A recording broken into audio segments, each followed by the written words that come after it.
রাধে রাধে বন্ধুরা, আজকে তৈরি করব নিরামিষ একটা বাঁধাকপির অসাধারণ রেসিপি। এর জন্য প্রথমেই আমি বাঁধাকপিটা কুচি কুচি করে কেটে নিয়েছি। এখন সামান্য লবণ দিয়ে আমি ভালো মতো মেখে নেব হাত দিয়ে। এরপর প্যানের মধ্যে একটু তেল দিয়ে দেবো। তেলটা গরম হওয়া পর্যন্ত একটু অপেক্ষা করে এর মধ্যে দিয়ে দেবো আলু।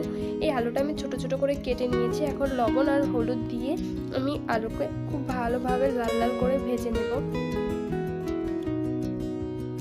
এরপর যখন আলুগুলো খুব ভালোভাবে ভাজা হয়ে যাবে তখন আলুগুলো আমি একটু সাইড করে রাখবো।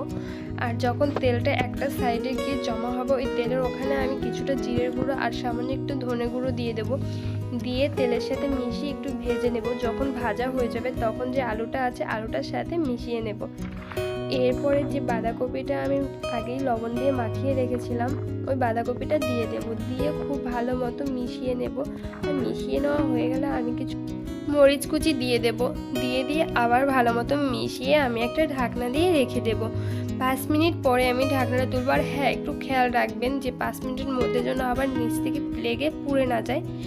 এরপরে আমি তুলে নিয়ে একটু নাড়াচাড়া করে নিচ্ছি। বাঁধাকপিটা আলুটা সবই কিন্তু খুব ভালো মতো সিদ্ধ হয়ে গেছে। এখন একটু নেড়েচেড়ে নামিয়ে নিলেই কিন্তু ভাজাটা একদম কমপ্লিট। আর এত সুন্দর ভাজার সাথে যদি লুচি হয় না তবে তো একদম জমে যাবে।